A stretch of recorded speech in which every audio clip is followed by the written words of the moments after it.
So samahan niyo po ako sa aking biyahe ngayon, mga bossing. Sana pagdasal. So ngayon po ay Sunday. So in-expect po natin na matumal po ang taxi.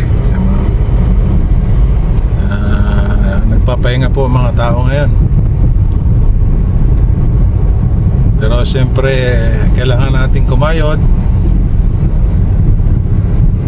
Kasi pag nasa bahay po tayo, nayayaya po tayo mag-inom.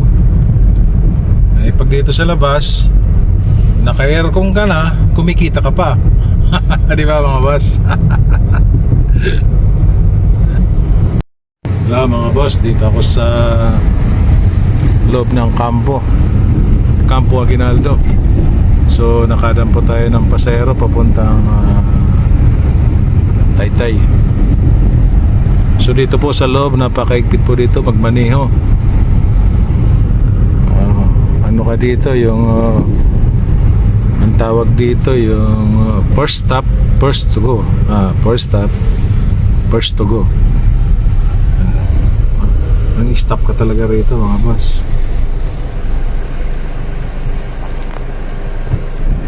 Saan tayo? Saan tayo? Diretso lang?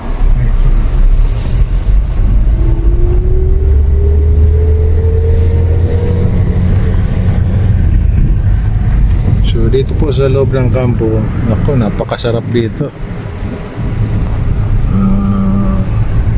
Maraming punong kahoy. So saan na tayo boss? Naligaw na tayo? Malayo na ata. Tamo, yung sa sobrang laki na Aguinaldo, yung pasero ko naligaw na sa loob.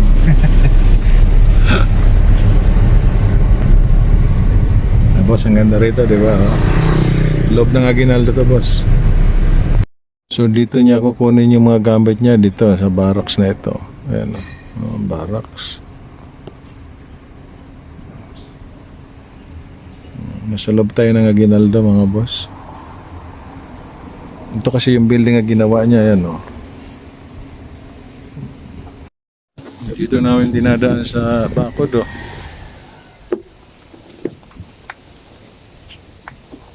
Paglagan tubig sa bahay.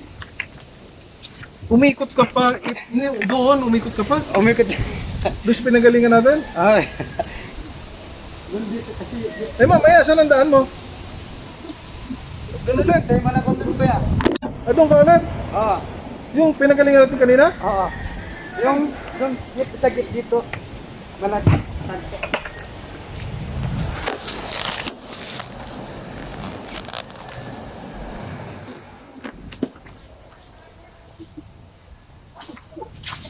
Galing dito.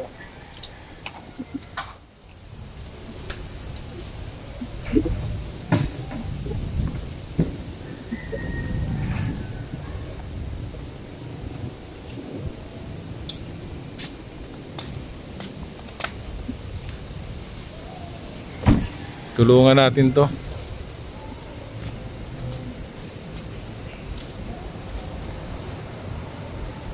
Dapat pala iniwan na kita doon eh.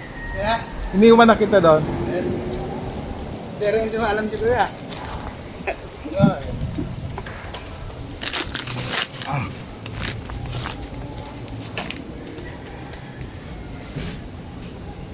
Kunin ko yung electric fan ko. Sayang. Saan? Yan pa ya. Ito. Meron pa? Current. Meron pa? Kunti na lang. Namit ko na lang.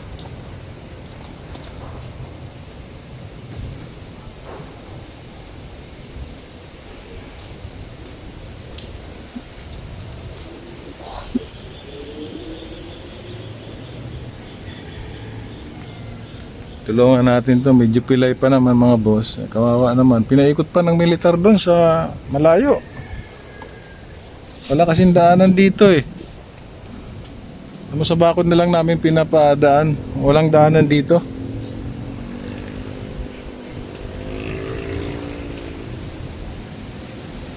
Tapos mamaya iikot ulit siya doon sa pinanggalingan namin kanina. Mamaya ituturo ko sa inyo kung paano kalayo yung pinanggalingan namin.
So boss, nakakot na natin yung mga gamit niya.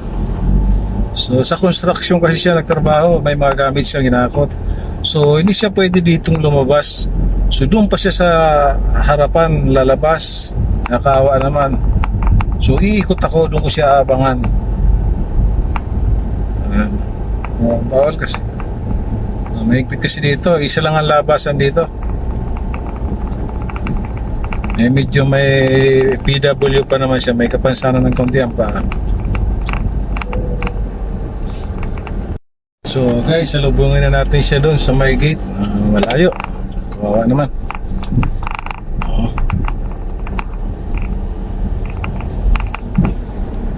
So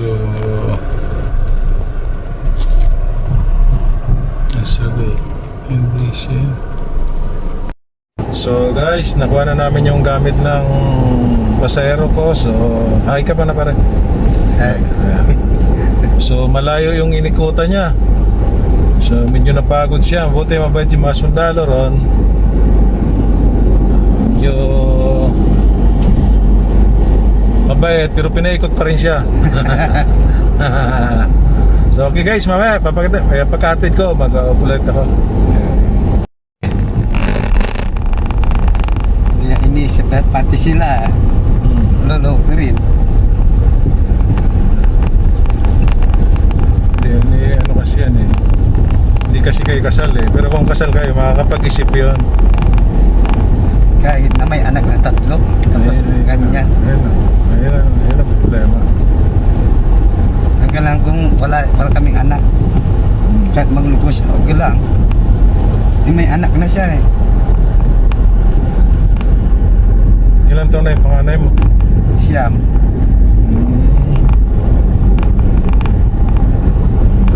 Dala-dalaga na. Lalaki ba? Babae.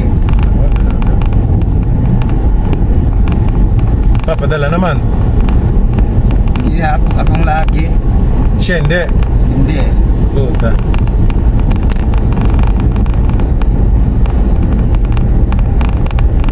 Ang magkasakit sila. Akong kan magbabalik ko ng bus ko. Patalak ko nilang gamot nila. Para mapacheck up. Tapos nung pandemic ganyan, lagi silang nagkasakit. Pao sa utang pero nakabayad naman. Tipid-tipid lang sa pagkain. Pagkain.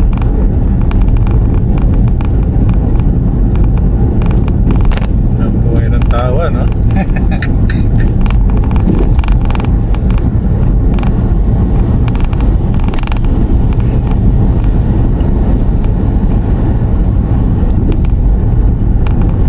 So, kababayan mo rin yung asawa mo? Oo. Ano, isang baryo kayo? Isang baryo. Pero bata pa, ikaw ilang taon ka na? 43 na ako eh. Mas matanda ka, no? Matanda ako.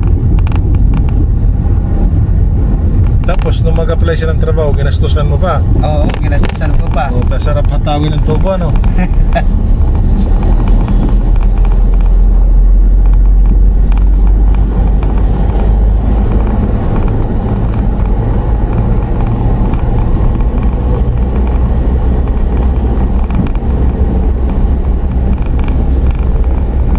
Alam ko niyan, partner, pagka hindi kayo kasal, walang kaso. Wala. Ano lang, parang ang habulin mo lang dyan, yung anak. Yung padala, yung sustento, yun lang. Pero sa kaso, mukhang wala kasi hindi kayo kasal eh. Oo. Yun ang alam ko ha. So ayan mo na.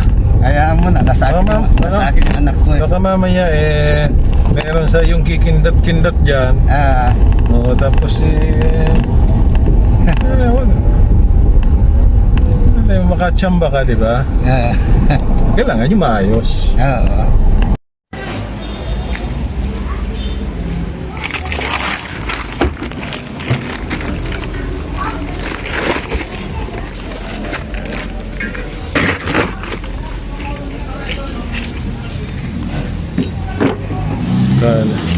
Kaligaw-ligaw kami mga boss, napatagal.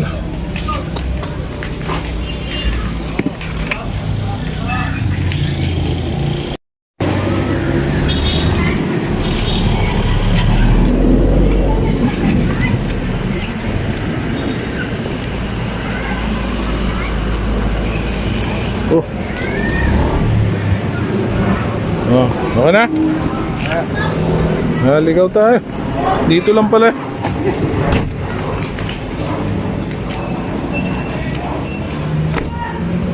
Hindi mo lang ako 800. Ano?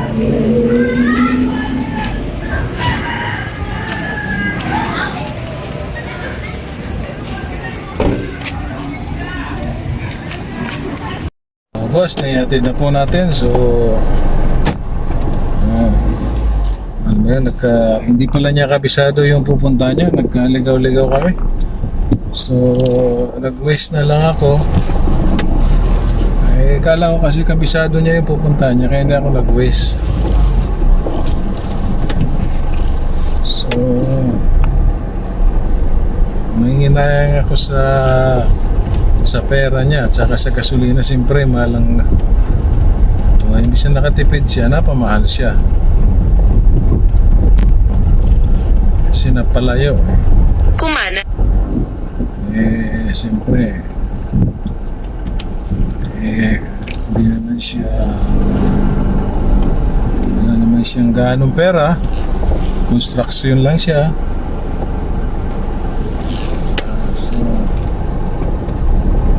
So inabot ng 1,000 yung binayaran niya. So sayang, nakakaawa. Hindi naman ako pwede ngayon kasi sobrang mahal ng gas. Dati naglilibre tayo nung mura pa ang gas. So okay boss, hanggang dito na lang po. Thank you sa panonood. So, kaya may isang pasero lang po tayo. Medyo malayo kaya binlog na natin. Okay, thank you po. Thank you.